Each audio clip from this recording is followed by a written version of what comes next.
The Wolverine Peptide Stack has become very popular over the past few years. It's just the ultimate healing stack of peptides. You get the benefit of the two, this 1 + 1 = 3 Wolverine peptide, kind of going in line with the Marvel comic character that just heals up really, really quickly. But is it useful all the time? Or should we only be using this stack after extreme physical trauma? My experience working with clients who have old injuries and they're wondering, like, can I ever get the shoulder to stop being achy? BPC injectables by itself tends to be a better solution. The TB500 BPC combo is more in the sense of... This is the ManLab podcast covering the Wolverine stack. First thing, let's give everyone a general overview of what the Wolverine Peptide Stack is. I mean, in essence, it's just the ultimate healing stack of peptides. You know, unlike just taking one of them, you get the benefit of the two, this 1 + 1 = 3 type of benefit, which is something you kind of start to learn with this idea of stacking peptides, and essentially just meaning you're taking two peptides to complement each other's effects. Wolverine peptide kind of going in line with the Marvel comic character that just heals up really, really quickly. So we've talked about, BPC-157 as one peptide, and then there's another peptide called TB500, which is a synthetic form of another peptide called TB4. You just can't get TB4, so TB500 is the next best thing. Is the next best thing, yeah, exactly. Yeah. Kind of think about them as both different peptides trying to do, for the most part, the same thing, different mechanisms of actions, and each one having a strength a little unique to itself. Nowadays, we have access, which is just a great thing, to these peptides being formulated into one bottle. So when we talk about a stack, you don't have to think about 2 bottles, 2 shots, 2 expenses. You're actually able to just stick a needle to one bottle. The manufacturer has mixed them already prior to you getting it. Stick the bottle in there. You pull out this already mixed peptide. So it is 2 peptides put into one bottle to create this peptide stack of what we know as the Wolverine blend. Beautiful. So let's individually look at what these peptides are. Some people listening, you guys are probably aware of what they already are, but let's just, for anyone who's new, dive into first, let's go the more known one first, BPC-157. What is it? Why are people raving about it? And then we'll go to look at TB500. Well, you obviously heard me before talk on BPC. I would say that's one of my most favorite peptides out there. BPC is a gastric pentadecapeptide. We actually have it in our stomach, and as we kind of age and get older, we do lose some of it. It's responsible for healing gut lining, gut inflammation. Our gut is our second brain. If we could decrease gut inflammation, systemic inflammation typically comes down. I actually use it for, I'm bone on bone in both knees, and it keeps inflammation down. I try to avoid like Aleve, aspirin, NSAIDs, things like that. It comes in 2 forms. You have the oral form, which, it's funny out there in the world of peptides now. A lot of people say it's doesn't work, or it's not as good, or is it inferior to the injectable version. And I'll argue that it depends on what you're using it for. Application. And the peptide, just to be clear, certain peptides do not work orally. Yep. This one, particularly BPC-157, does. So yeah, so if you're being sold like some oral ipamorelin or oral semirelin, stay away. Yeah. So and he's talking about more growth hormone peptides. There's tons of growth hormone peptides out there. There's really one that actually works through the oral pathway. If you were to take the other ones, you'd get minimal results at best. But BPC can be used both injectable and orally. So it does have a good gut benefit to it. Definitely keeps inflammation down. I like that one as more of a good just coverall type thing. I always kind of use the analogy that, it's like Windex in the big fat Greek wedding. Like you have an ache, it fixes it. You tweak something, it fixes it. Your gut's messed up, it fixes it. If you are trying to recover faster, just be better, heal faster. It's probably one of the best things and a lot more cost effective than some of the injectable versions. So once again, don't discredit it because someone's selling you an injectable peptide, which I see online quite a bit. So BPC can be used that way, but it could also be used in injectable format, close to tissue, injured tissue. It helps with more blood or circulation. They call that angiogenesis. Be able to deliver repaired, signals, nutrients to it, blood flow to it, remove a lot of the metabolic waste away and help it heal a lot faster. Awesome. And so the second one, the lesser known of the two, TB500, you touched on that it's a synthetic version of TB4. Yeah. Why don't we just use TB4 then? I mean, TB4 is probably of the two the complementary one, although it has probably a more wider scope of benefits. I think without BPC-157, you're not going to get as dramatic of an impact of effect. Similar to like another stack of peptides like CJC1295 and ipamorelin, you would consider doing ipamorelin by itself, but you probably wouldn't bother doing CJC by itself. I'm not saying that you can't do TB500 by itself without any benefit, but you're really missing out on probably the kind of ice cream and just going for the toppings. You know what I mean? Like you're the main primary peptide in the stack is definitely BPC. The difference between the two is not so much just the receptor sites they go after, but it's, there's a little more systemic benefit from TB500 where it kind of stretches further from the point of, injection. It definitely has great angiogenesis properties in which it increases blood flow, which is extremely important in the health of tissue and healing, which we'll get into in a moment, kind of like the natural like healing processes we go through. Then you get into like BPC has a unique characteristic where it dramatically strengthens the gut lining and gut health, where TB500, probably not so much.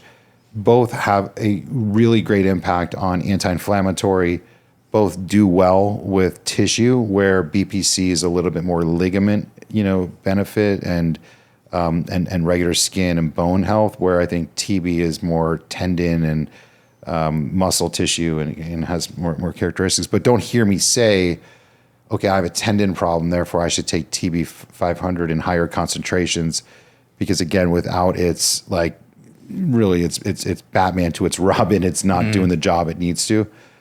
So again, if I had like, in the arrangement of like best to worst, I'm going to say BPC plus TB500 as a combo. Number one, number two would be BPC, number three would be TB500, and in that order.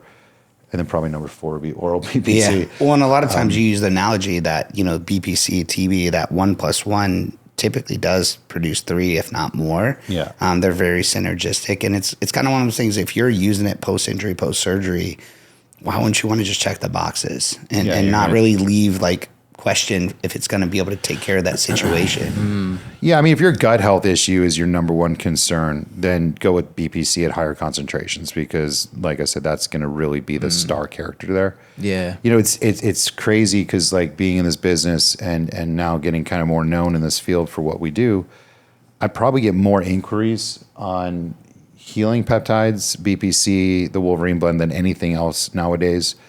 I feel like maybe it's the generation that we are in, or maybe like, the kind of culture that we're surrounded by, but everybody's got some kind of an injury they're trying to heal from, whether it's involuntary injury, meaning they got hurt at the gym, or something that they've done to themselves with a surgery or something at that level, or an injury that has kind of been in the past, something like a nagging shoulder or knee problem.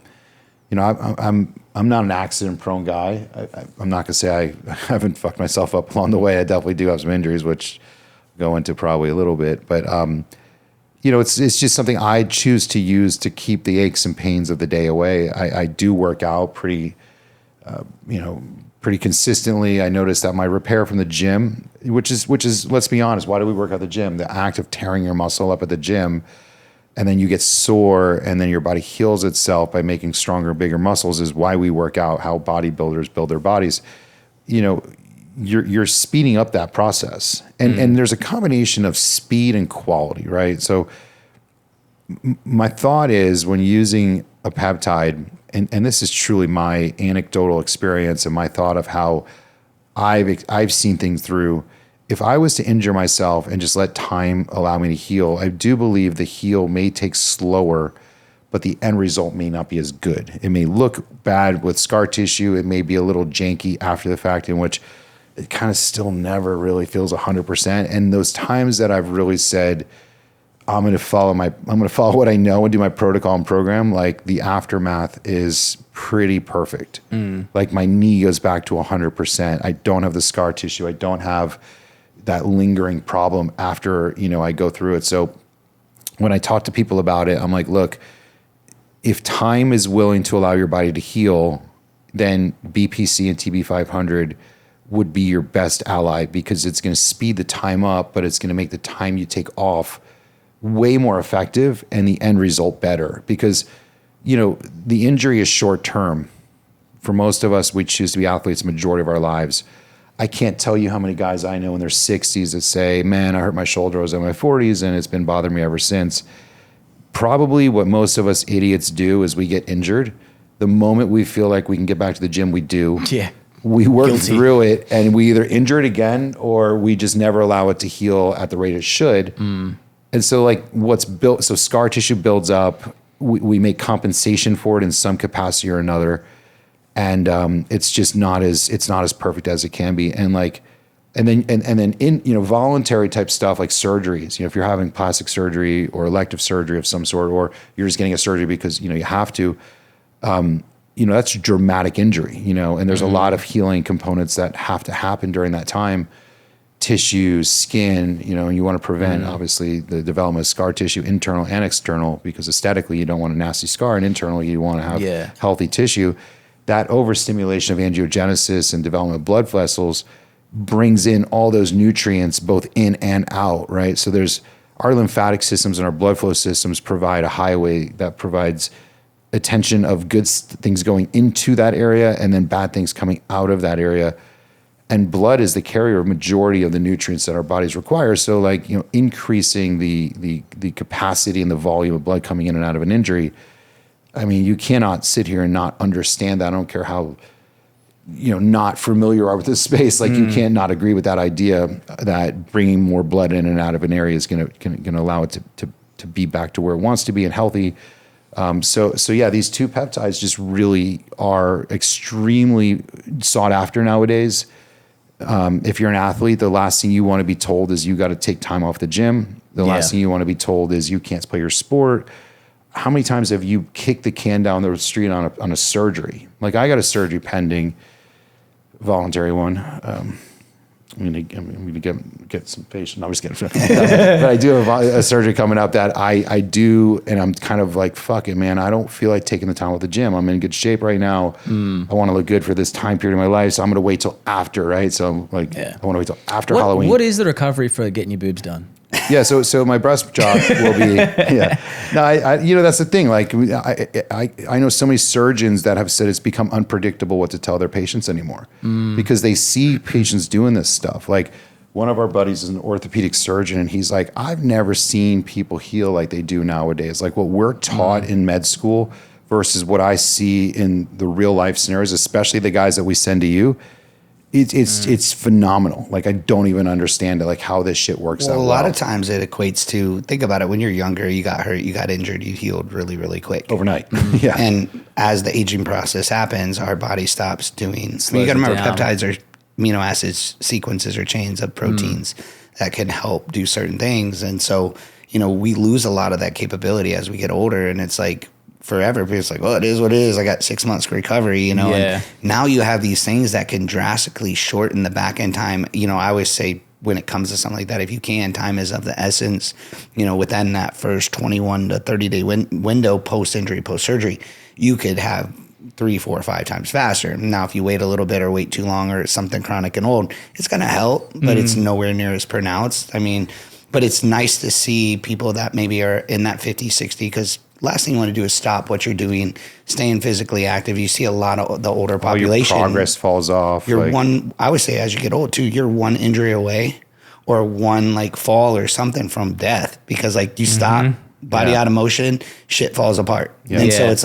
now we have these things to get you back in the game, back on the court, back to your regular life and staying physically active so much faster. Yeah. And think about too, the options we have. You have A, do nothing. You have B, do peptides like this. You can go do PRP. You can go do stem cells. Maybe you choose to do all of the above because you have the financial resources. Dollar for dollar, bang for your buck, time saved, quality of the end result. Nothing even is close to this. PRP is expensive and it doesn't really work. I mean, depends on the situation. For those of you who believe in PRP, and I'm going to hear shit on that, but I don't believe that most practitioners do PRP right. That's the problem. There's different degrees and qualities of PRP, and the applications are. Yeah. unique to the individual. And then there's some people that like combine peptides with PRP, but regardless, where I'm going at is like that one treatment of PRP, if it's $500, $600, $700, $900 or whatever, you could do a whole month of therapy of this stuff for like $250, $300. Like, are you kidding me? Like, that's a lot more cost effective. So cost effective, and it's not forever. It's not like a long-term part of your program. It doesn't have to be, at least. Time-wise, you know, look, like if $250 is a lot of money to you, then buy it for the month that you're in the highest part of your healing process. If you got the money, do overshoot your target, like heal, and then get another month on the back end to really solidify and kind of get that final element of the healing. Quickly, before we get back to the episode, please hit that subscribe button if you haven't on whatever channel you're watching or listening to the ManLab. And if you're listening on Spotify, if you could leave a 5-star review on the channel page, that would be greatly appreciated, because that will help continue to push it a little bit further for whoever is looking for information to help improve their health. Now, on the topic of information, if you are on YouTube, you can leave a comment below on this episode and we will respond to it with as much information as possible, or it might be another episode down the road. The reason this is important is because the more questions you guys ask, the more we know what we need to do to serve you guys better in future episodes. So comment on YouTube, leave a 5-star review, hit subscribe, and let's continue to help making men great again. Let's get back to the show. On the topic of that, where you just said timing, let's jump into some like where the applications that would be used for the Wolverine stack. You get injured, for example. How soon after you get injured would be the recommendation of you're when saying you should start taking? like a random injury? Let's just say like, you know, like you like roll your ankle. Something you didn't plan out, like a surgery. Yeah. So like just a normal injury, like, you know, you roll your ankle, it's Right. blown out. But non-incision wise. No, it's just literally, like you've tripped down the stairs. Personally, like I think the first 2 days after an injury, I personally would avoid it, because there's a lot of like swelling that goes into that area. There's a lot of natural healing kind of stimuli that's happening regardless of your influence of the peptide. You know, think about our bodies have these, this is kind of like not a real great explanation, but it probably brings it to home to the uneducated people like me. Our bodies have these kind of like signals, right? Beacons. And so when you injure your knee, for example, there's almost like these little cells down here that start beeping and saying, hey, I have a problem down here. Now that signal at first is super loud. And so your brain hears it, or your body hears it, or your cells hear it and say, do you guys hear that? There's a problem in right knee. Let's all go over there and see what's going on. And so like the little trucks in the army, you know, whatever thing you want to say, the ambulance and the fire trucks, they all kind of go over there and they start to work and they start to heal it up. Well, as it gets closer to being healed, that beeping kind of dies down. It gets more quiet. Yeah. So then we don't send as many signals over there, because along the way you stub your toe and the little beeping goes down there. And then, you know, you got that back pain that starts beeping, and that's a little beeper over here. So, you know, eventually the beeps start getting quieter and there's more of them. And so there's only so many fire trucks and police officers to go to all these little areas. And so my thought is, when the injury first happens, the beeps are loud. Yep. And as we get closer to, and you might notice this, you ever begin at the beginning of your injury, you feel like the rate between really bad and like tolerable of an injury is like the beginning is like, shit, man, I'm looking pretty good already. Ever get like got a scar and you stitch and next day you open up and like, whoa, it looks pretty good already. That first day your body's going to work, you know. So I don't think you need that support just yet. If you're like younger, I'm sure like older people maybe do. But when the beeps get quiet and the signal dies down, and that time now between like first phase of the healing and second starts, that's when I personally recommend to put it in, because now you're cranking up the volume on that beep and saying, don't forget about me. I still want to heal over here. And old injuries, your body's like, man, it's almost like that. It's almost like that, you know, fire alarm and that house, the chirp that you kind of stop. I mean, those things drive me crazy, but there's certain people that they can just deal with them. They just deal with the chirp and they kind of don't hear it anymore. This is a way that you can kind of crank that volume up and say, you know, turn that shit off, like fix me already, you know? So that's where these peptides can come into play. So when it comes to acute, I want you to actually answer this, Jeff. When it comes to the acute injuries, the timing, so you've left a couple of days. Yep. What's the protocol you should be doing for that? Is there a set amount? And also is where should you be injecting this? I would say one first, it depends on the situation, the type of injury. Obviously, if it's something you think needs surgery, you better go get it checked out first. Yeah. If it's something structural where there's some defect, get it checked out and just vet out. Because if you need surgery, if it's something that needs to be reattached or something that needs more invasive work, you're going to waste money and time. So, but if it's something you're like, man, I kind of tweaked this and I don't really want to go to the doctor. And we have a ton of people that, do that. They tweak something. They don't really address it. It kind of gets a little bit better and it's nagging them.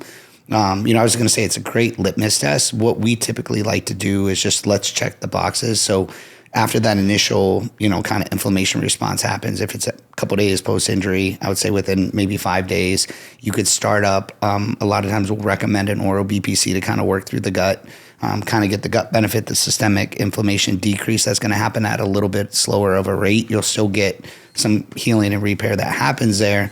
But then you're going to go more. And maybe, Jeff, just as here now we talk about, maybe that oral shuts the beeping noise off everywhere else in the body, so that injection you take pays attention to the area you're trying to put it to it alone. Maybe that's happening. Maybe. Yeah.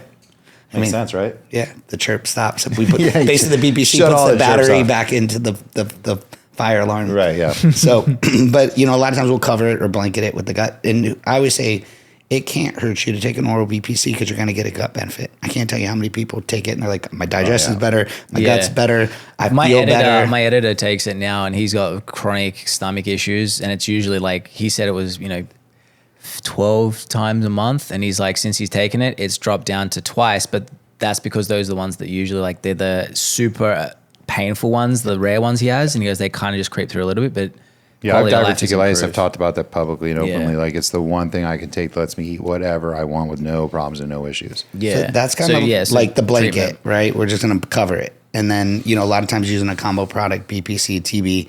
If it was my knee, depends on how skilled you are. You want to go as close to the area of injury.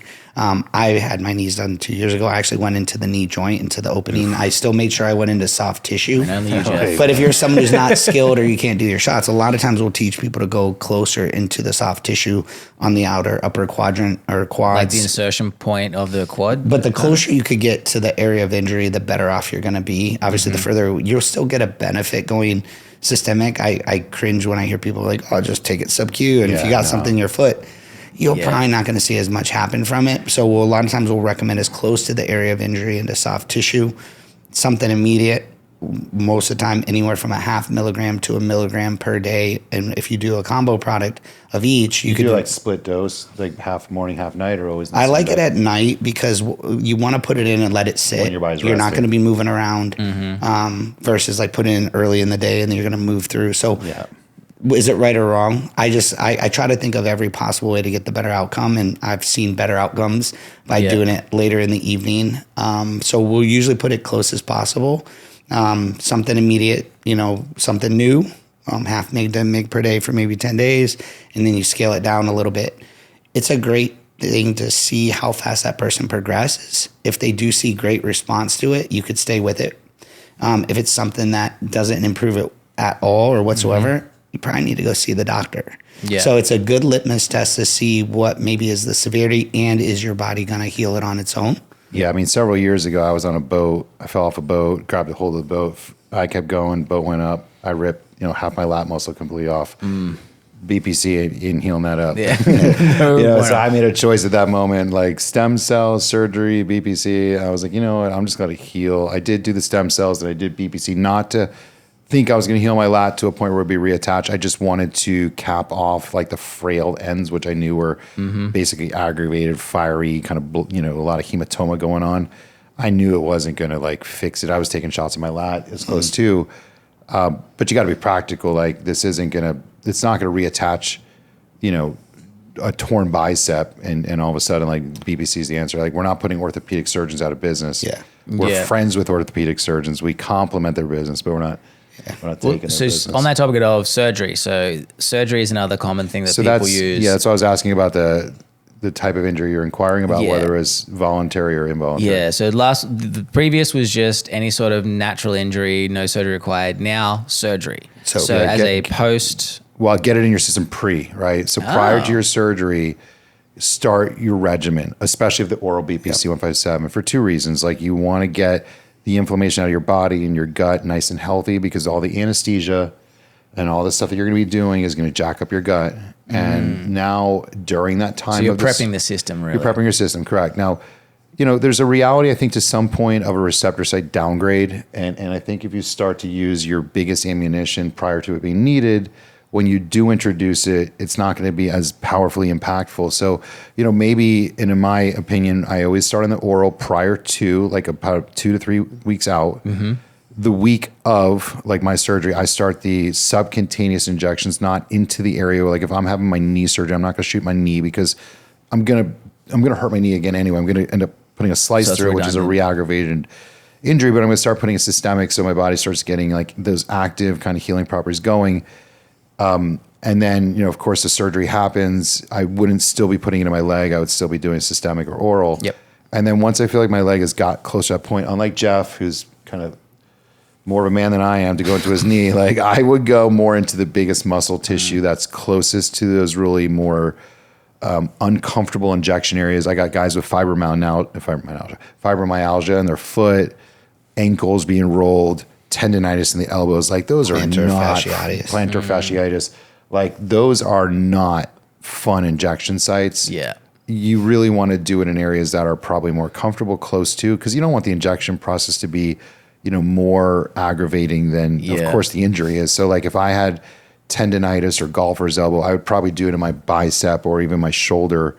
If I had a knee issue, I would do it like in my quadricep above. If I had an ankle issue, I would try to do my calf. Anything in my foot, calf. Calf can even suck too. Yeah. If you can do sub-Q, like if you have fatty legs, like I barely have any muscle on my legs, let alone fat on my legs, but if you can pinch enough, you want to get under the skin and let it kind of be closest to. And it kind of goes back to that reality of, like, if you have an injury in this foot and you're injecting into your belly here, how does that medication know to focus here when maybe there's a problem in this hip? So some of it, if it's in the hip, it's going to say, well, let me go over here, and then the other guys are going to go down there.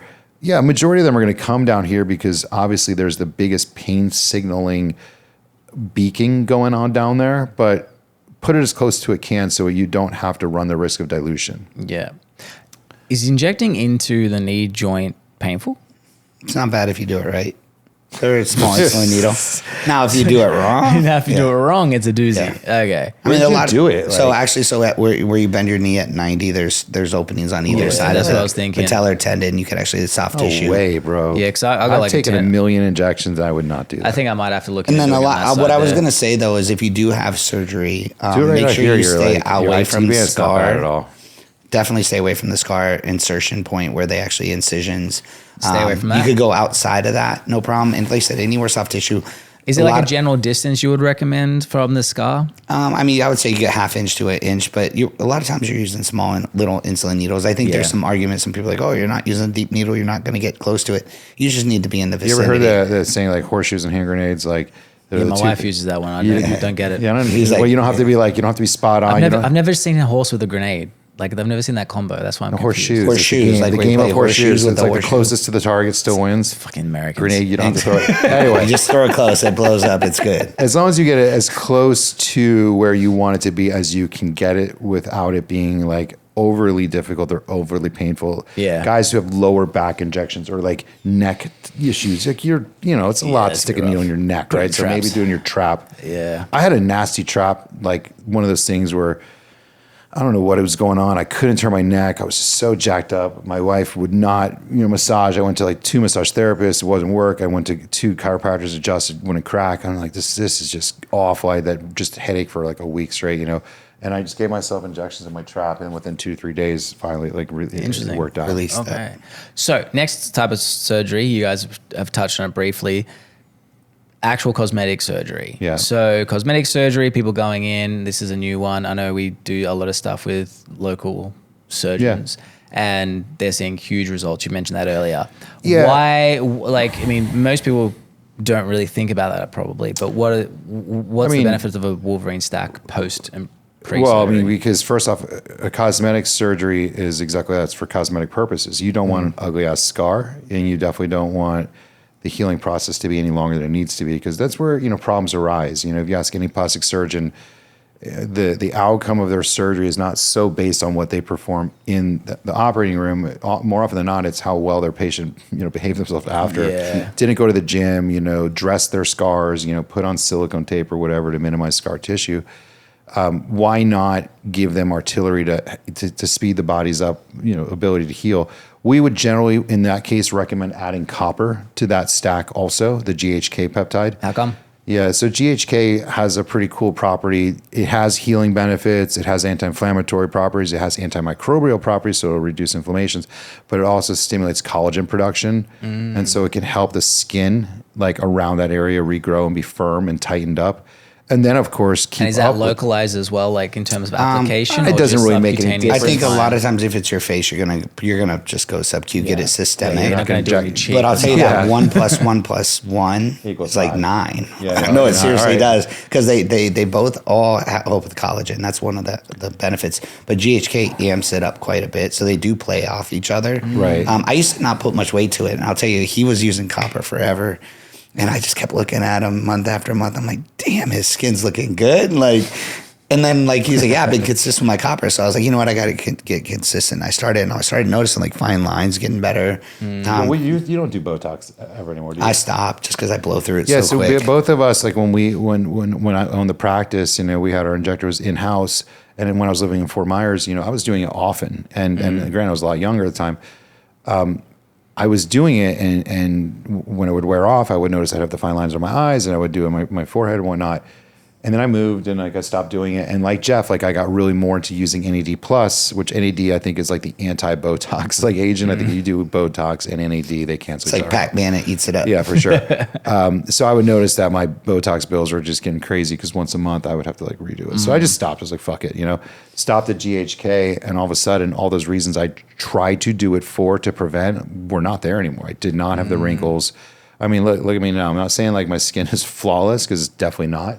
But I don't have wrinkles, and I don't have lines, and I don't have, the lines around creepiness on my skin. And I'm 46, and I don't take great care of my skin. I'm not one of these. We don't use weirdos beef that- tallow. We should tallow. probably I don't use your beef towel just yet. I don't put anything on my skin. I mean, at night I do put the GHK topical on, and I don't use any type of neurotoxins like Botox or any of those anymore. So anyway, got off subject, but if you're going to do a cosmetic surgery, whether it's your boobs, your butt, your face, whatever, you are concerned about the way you look. So why would you not want to take a peptide that's helping you look prettier? Yeah. And if it could aid in the process of the healing, and then the evolution, turn out to become improved skin and all this stuff, then yeah, I see it being complementary. And, if you do have those line problems and you are looking for more of that frozen face look, and you are doing Botox and it sticks, then what's nice about it is that it can actually fill in those lines and give you that fuller, more healthy, collagen filled, And what's the especially protocol for under that? the eyes. That's a huge thing as we get older, that we lose that collagen under our eyes and we get that really kind of thin paper skin, creepy, wrinkly skin. GHK is absolutely a solution to that. What's the protocol for the copper? I'm going to assume that the protocol for post cosmetic is going to be similar to just any post Not as, surgery. I mean, you could go higher if but you want. It all the depends on budget. Wolverine? I think a lot of times we try to kind of just support the client. So a lot of times you could run it subcutaneously daily, usually sub-Q into belly fat daily. There's no reason not to start it prior to the surgery, of course, aside from just the economic side of it. I don't think that you're going to have any worse off effect if you start this prior to. Where I was going before, where I said I wouldn't start a heavier dose BPC TB-500 before a major knee replacement, only because at that time I would just say that the oral is okay because you're about to cause this big trauma. I mean, knee surgery is a lot of trauma. And so if you already started the healing process to something that has a lot of attention to it, the knee is banged up and hurt already, it's already sending these signals, fix me.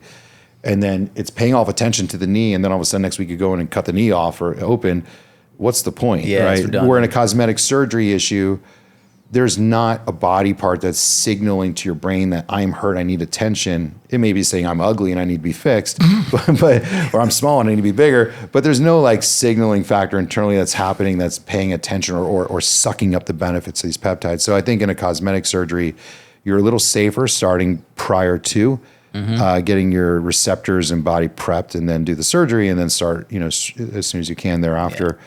Yeah. And again, I mean, with face and boobs and BBLs and whatnot, it's like you're not going to shoot in those areas. Just do that systemic, and it's better than not. Well, to add to that, I think with a lot of times when you're going cosmetic, you're trying to mitigate the end scar, the look that you actually had surgery done. And copper, BPC, TB can definitely help the rate that heals up. And they try to keep those scars or those lines ultra fine. And so that's why they do mitigate a lot of the post-exercise. Make sure you have your post, care stuff, that you're not ripping it open, you're allowing that to heal up. And so the faster you could heal that nice fine line, the better it's going to look for you for cosmetic. So with another thing I was wondering, find out if you may have low testosterone for free with the ADAM test. Now, sometimes it's a little bit nerve-wracking to go into a clinic to get a full blood panel to find out your hormone levels. And sometimes you might just want to sort of kick the tires just a little bit. If you are that person, the ADAM test is for you. All it is a couple of questions that are completely non-intrusive, non-invasive, that will help give an indication to you whether you may or may not have low testosterone. And the best part is the ADAM test is accurate up to 88% of the time. So for something as simple as a questionnaire, that is a very high number. Now, if you want to make use of that, you can do it online right now. It takes less than 30 seconds to fill out, and it is at bit.ly/free ADAM test. That's free ADAM test. Now, if you don't want to remember that, the link is in the description of wherever you're listening or watching this podcast. And then after you've filled out the questionnaire, you will now have a better idea of whether you may or may not have low testosterone, and if you need to take the next step, which is a detailed blood panel with a clinic such as T Clinics USA. So again, to make use of that, go to bit.ly/free ADAM test, and let's continue to making men great again. Let's get back to the show. We've done acute injuries.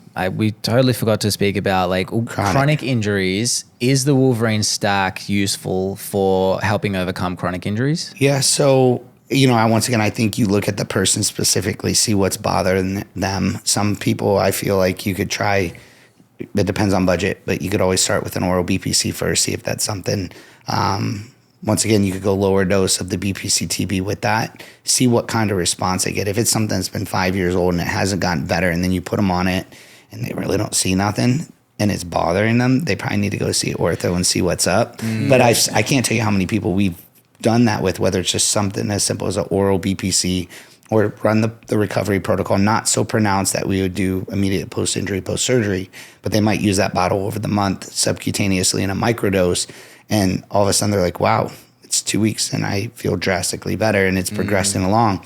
Let it run, keep it going, heal it up. But if not, and it's really bothering you and it's limiting how much you could do, go look and see if something major needs to be fixed. I find that in my experience working with clients who have old injuries and they're wondering can I ever get the shoulder to stop being achy? Can I ever not have this nagging, pain in my knee, or every time it gets cold, my knee hurts?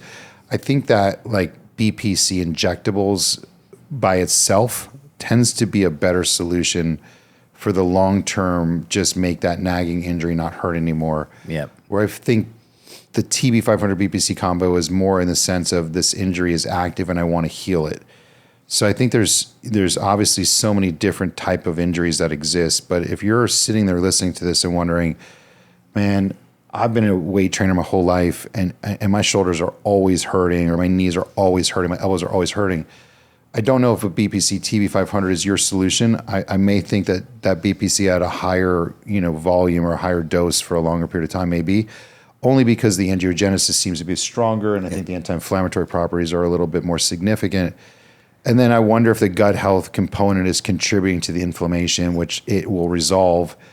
And we always have to stress the point with peptides that just because it works for me or you or him doesn't mean it's going to work for you. Mm-hmm. It may not, and it's very much you have to try it and be willing to risk that cost in the trial.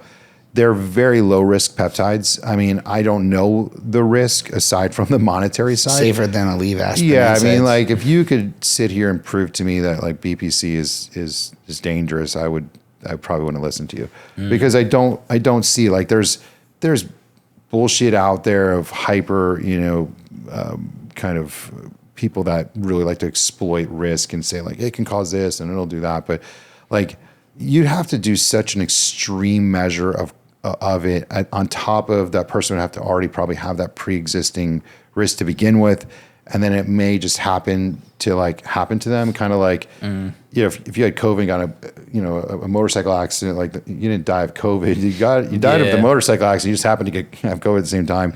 Like that's just the nature of these peptides. They're super safe, and I'll tell you there are some injuries that you would think, well, maybe my injury is too extreme and this wouldn't work. And I know this isn't the case with humans, but just to kind of say it because it's really crazy that it's a reality. They did this experiment on mice and they cut their Achilles tendon, and they gave them super high dose of BPC, like the equivalent of you and I almost injecting like a gallon's worth a day, like stupid amounts.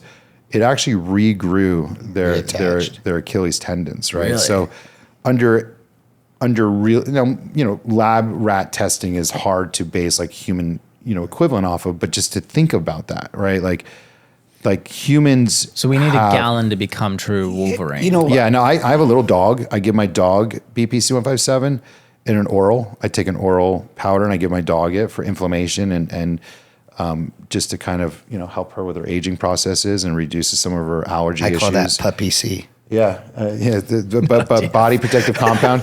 If you think about when a dog gets injured and it licks its wounds, there's in its saliva, an accelerated healing peptides. I don't think it's actually BPC, but it's closely related to it.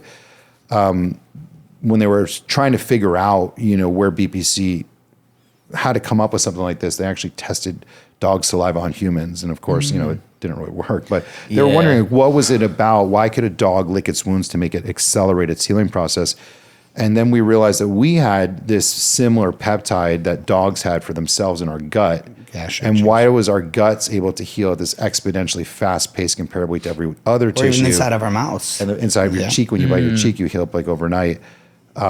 So yeah, I mean, like there's this isn't snake oil. This is something that's biologically in us. Biologically, it's in animals to some degree or another. And you're just upping the volume and you're allowing yourself to have more of an accelerated process of what we're already going to do begin with. Like I said before, it's probably the most sought after product we offer because people are just wanting to get back into their sport, back into life. They don't want to be feeling like shit. They don't want to be injured anymore. They really want to play at their best level. They want to avoid the downtime, and it's absolutely, without question, without doubt, the most popular peptide on the market. It's crazy how big it's gotten over the years. Like, I mean, we've been using peptides for 20 years. 15 years. It's nice to see them some come and go. And, I always kind of say there's 20,000 peptides and some people use different versions, but that's kind of one of those staple ones that just hands down, like time and time again, I'm in awe on what it can do. There's rumors of Big Pharma, starting to work with it. And I've heard that there's a big 503B pharmacy, which is one of the most nationally known pharmacies in the country that's currently in testing phases and already starting to time it out. So like the way that works is they have to produce it, time it, test it, see how long it's good.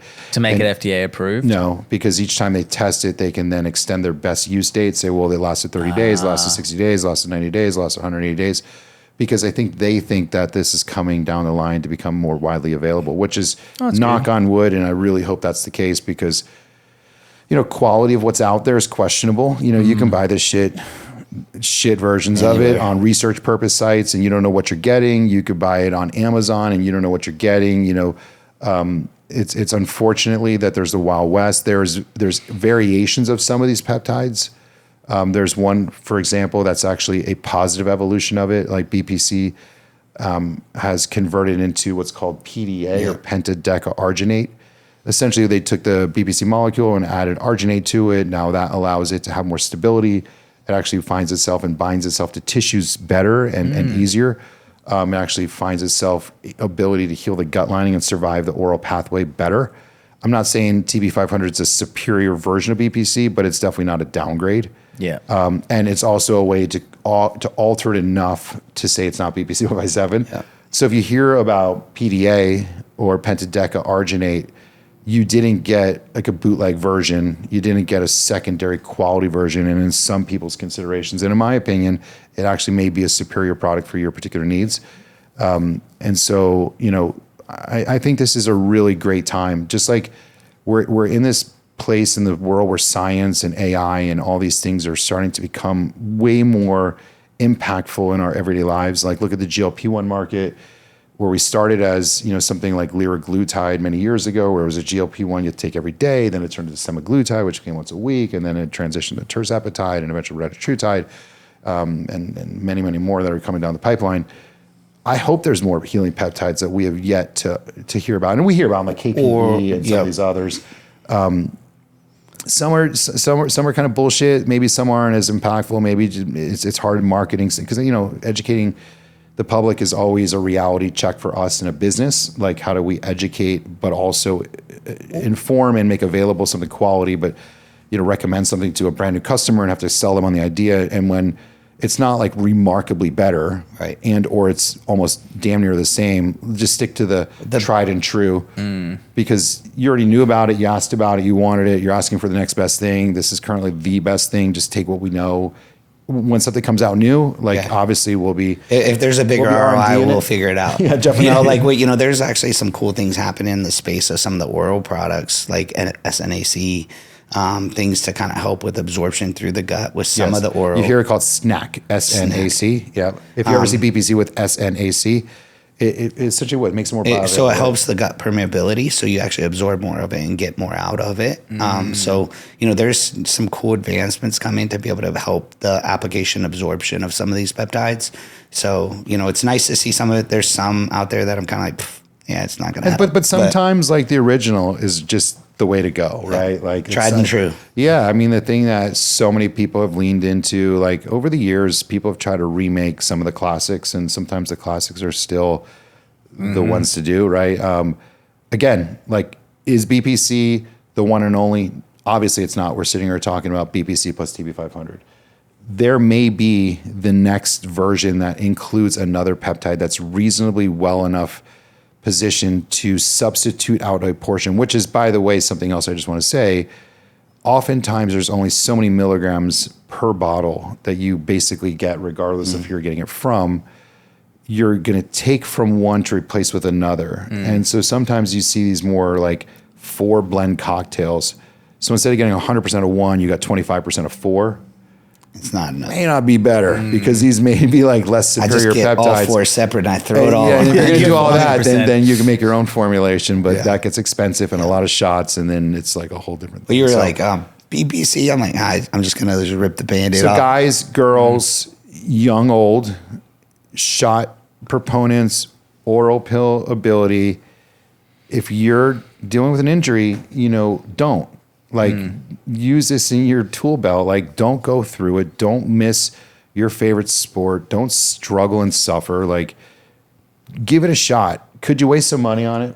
Probably. To some people, that will be the outcome. Could you have an amazing outcome? Probably. Like, try it. There's no reason not to. It's absolutely an awesome thing to have available to us, and we're super happy to be able to offer it. Beautiful. All right. Thanks, guys. Make sure if you want to find out more and you want to grab some Wolverine peptides or individual TB500 or BPC-157, go to tclinicsusa.com, go to the contact, mention the ManLab, 10% off your first package, and also make sure to subscribe because there'll be more episodes coming soon. Peace.